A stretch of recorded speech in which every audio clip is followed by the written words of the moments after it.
the history dari menjadi calon student terbaik di Northeastern University adalah karena aku mendapatkan nilai paling tertinggi di tugas terakhirku. It's called Capstone Project. So tugas akhirnya namanya Capstone Project. Jadi di kelas aku dapat nilai paling tinggi 4.0. Dan setiap semester mereka ambil satu students yang mendapatkan nilai tertinggi untuk dikompetisikan lagi dengan student lain. Jadi aku akan berkompetisi dengan student-student lain dan pemenangnya akan diumumkan mungkin tahun ini bulan Juni-Juli. Student terbaik, denominasi menjadi student terbaik itu sebenarnya dari tugas terakhir yang dikumpulkan karena aku mendapatkan nilai paling tinggi. That is the history of it.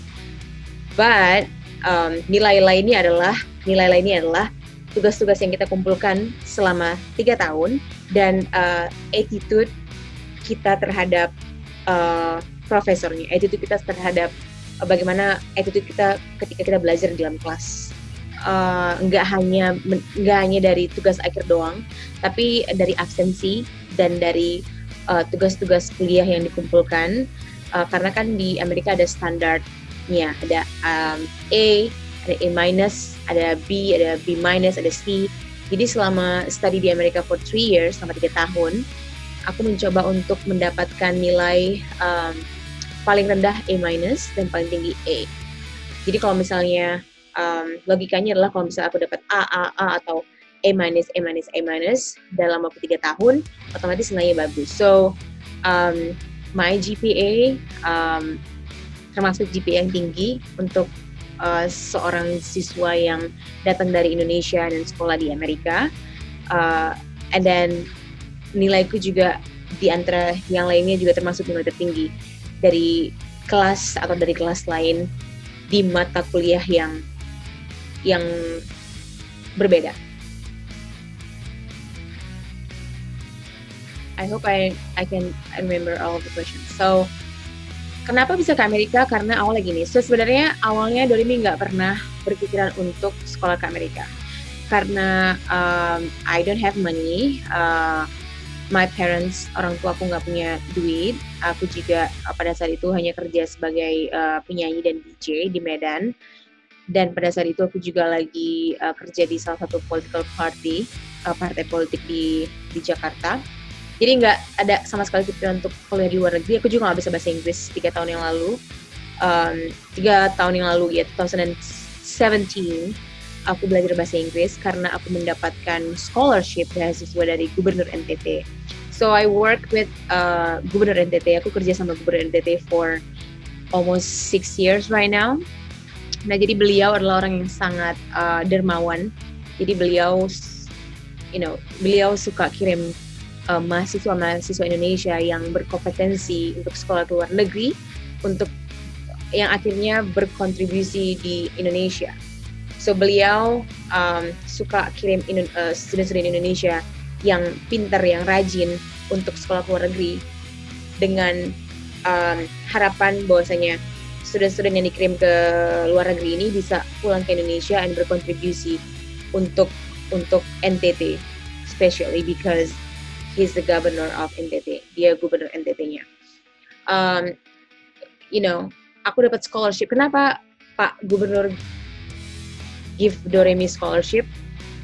Karena pada saat Doremi bekerja sama beliau, aku tuh kerjanya serius. Aku tuh kerja dengan neko-neko. I give the best of me. Aku kerja dengan baik. Aku kerja dengan jujur. Sehingga beliau ngelihat kapasitas aku sebagai good person, orang yang baik, student yang baik. Jadi beliau tawarin aku scholarship untuk ke Australia pertama.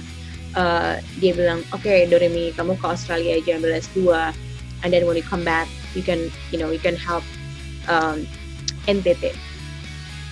Then aku bilang sama Pak Gubernur, I'm sorry, Doremi nggak bisa bahasa Inggris. Sebenarnya, can I take an English course first? Bisa nggak Doremi ambil kelas bahasa Inggris dulu? So, habis ditawarin sekolah di Australia pertama kali. Akhirnya beliau ngelihat Doremi punya usaha keras untuk belajar bahasa Inggris, karena pada tahun 2017 waktu beliau tawarin Doremi scholarship, Doremi nggak bisa bahasa Inggris, and then 1 hari setelah beliau kasih Doremi scholarship offer, Doremi langsung ke English course, and then I just studied English like for 1 year. Jadi aku belajar bahasa Inggris selama 1 tahun hampir, dan waktu bulan kedua beliau ngeliat ini Doremi ini kerja keras banget ya anaknya, and then beliau tawarin kamu ke Amerika aja untuk S2. And perasaannya, oh my god, Amerika is so far. Sempat berpikir aku gimana ya, nggak bisa ketemu orang tua karena 24 jam pesawat ke Amerika, and sometimes 32 jam, tergantung dengan flightnya. So akhirnya beliau ngeliat kerja kerasku pada saat aku belajar bahasa Inggris, and akhirnya aku keterima di Northeastern. Sebenarnya Mbak, untuk seorang siswa Indonesia yang nggak bisa bahasa Inggris sama sekali, like a zero English, bisa keterima di salah satu university top di Boston, Amerika, adalah suatu kejadian yang sangat rare itu apa ya, sangat nggak memungkinkan sebenarnya. Tapi karena aku push myself kayak oke, ini kesempatan aku untuk Amerika dan aku nggak mau menyia-nyiakannya. Jadi aku sempat nggak kerja selama setahun. Jadi selama setahun itu aku stop, nggak punya job nyanyi, nggak punya job DJ. Alhamdulillahnya pada saat itu aku masih kerja sama Pak Gubernur, jadi aku dapat like salary tiap bulan. But like from January through September, Oktober, itu aku setiap hari belajar bahasa Inggris, Mbak, almost 24 hours. Aku ke sekolah bahasa Inggris dari jam 10 pagi sampai jam 9 malam. Pokoknya sampai English course-nya buka, sampai English course-nya tutup. And then sampai rumah aku juga belajar TOEFL. Jadi TOEFL itu, Mbak, sebelum kita apply ke university di Amerika, mereka minta TOEFL. TOEFL itu adalah ujian untuk membuktikan bahwasanya kita tuh bisa berbahasa Inggris dan ada standar nilainya. Jadi aku belajar itu sampai rumah selama setahun, sampai nangis juga karena beberapa kali coba tes gagal, and akhirnya alhamdulillah aku keterima di Northeastern tahun 2018 awal, setelah 1 tahun fighting, 1 tahun bekerja keras untuk mendapatkan or bisa berbahasa Inggris.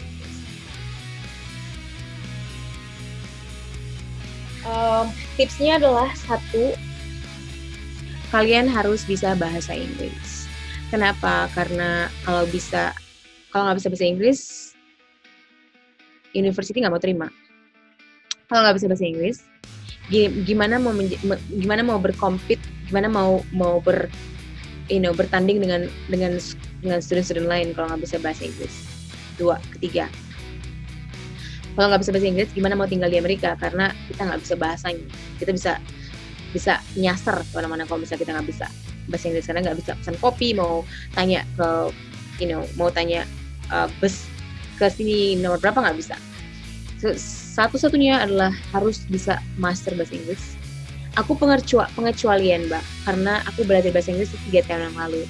Dan untuk orang yang baru belajar bahasa Inggris 3 tahun yang lalu menjadi student yang terbaik di Indonesia itu sangat jarang, dan itu udah diakui dengan profesor di United States, dan udah diakuin sama orang-orang Amerika bahwasanya untuk for you to speak English for 3 tahun itu sangat menakjubkan. Itu apa yang mereka bilang, dan itu benar, Mbak, karena TOEFL ujian untuk masuk ke universitas itu sangat susah sekali.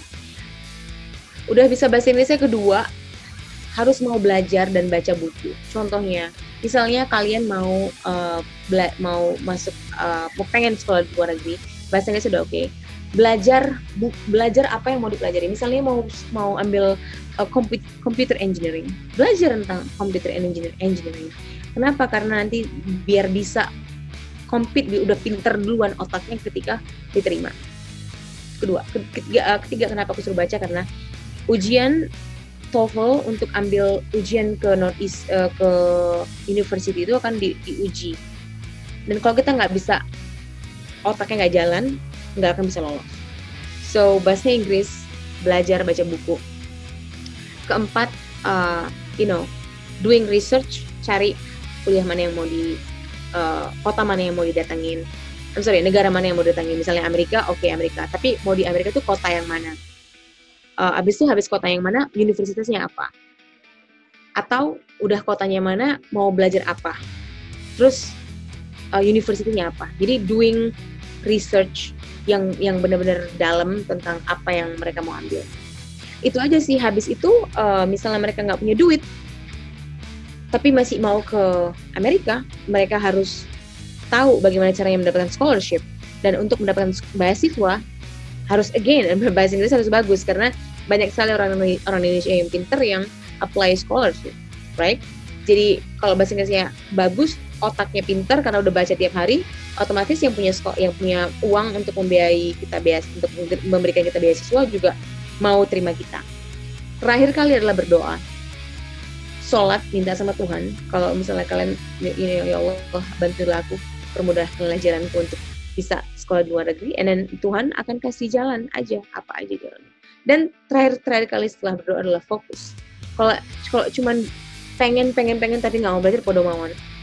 Pengen tapi fokus dan belajar setiap hari konsisten, and then you're done. Dan janji terakhir kali, join my community, it's called Study with Armaya. Jadi aku punya project namanya Study with Armaya. Itu adalah organisasi untuk membantu orang-orang Indonesia yang mau sekolah di luar negeri. Jadi aku memberikan tips-tips gratis, memberikan webinar-webinar gratis, memberikan English conversation gratis as well untuk orang-orang Indonesia yang mau belajar bahasa Inggris yang mau join community. Jadi dengan join my community, mereka bisa dapat informasi tentang study abroad, dan juga aku memberikan mereka motivasi untuk mereka mau bersekolah di luar negeri. That's it. Sebenarnya Mbak, aku nggak punya mimpi besar. Mimpiku ganti-ganti. Dulu aku pengen jadi guru, and then changing. Aku ubah mimpinya pengen jadi penyanyi terkenal. And then karena aku pikir aku nggak punya uang, aku orang susah, aku kayak mimpi itu rasanya malu banget mau mimpi. Bisa ngerasain kan kalau misalnya kita mau mimpi, like pengen jadi penyanyi tapi nggak terlalu cantik banget. Pengen jadi ini tapi aduh nggak ada duit. Pengen jadi tapi gendut banget badannya, nggak bisa kurus. Jadi dulu mimpinya kalau bisa dibilang, mimpi aku tuh nggak muluk-muluk. Mimpi aku tuh cuma pengen bisa bahagiakan orang tua. Mimpi aku tuh cuma bisa bagaimana aku bisa membahagiakan kedua orang tua aku. Dan alhamdulillah itu udah tercapai. Karena aku udah menjadi tulang punggung keluarga dari umur 15 tahun. Jadi waktu orang tua aku lagi susah, lagi kolaps dan nggak punya uang, aku kerja nyanyi di kafe. Terus ikut lomba-lomba nyanyi, terus jadi SPG, terus jadi kerja, cari uang, like banting tulang untuk helping bantu keluarga. Mimpinya sekarang masih tetap untuk bisa membuat orang tuaku tuh lebih senang dari sebelumnya, intinya mimpinya pengen bahagiain keluarga, membuat mereka lebih bahagia lagi daripada sekarang. Tapi yang mimpi-mimpi yang belum tercapai saat inilah untuk membuat bisnisku. Aku pengen membuat Study with Armaya ini menjadi organisasi yang besar. Kalau misalnya besar, sehingga aku bisa membantu lebih banyak orang-orang Indonesia yang pengen belajar bahasa Inggris secara gratis, yang pengen belajar bahasa Inggris dan pengen sekolah di Amerika, dan aku bisa membantu mereka untuk membantu aplikasi mereka, kasih mereka jalan, kasih mereka pemikiran-pemikiran bagaimana mereka bisa sekolah di Amerika. Dan ketika mereka keterima, mereka juga bisa aku bantu untuk menjadikan bagaimana menjadi student terbaik dan apa-apa aja yang harus dilakukan menjadi student terbaik. Itu sih mimpi aku sekarang lah, untuk bisa membangun bisnisku di bidang education consulting, and bisa helping banyak orang untuk yang mau sekolah di luar negeri. That's mine. And I'm getting married, nikah punya anak.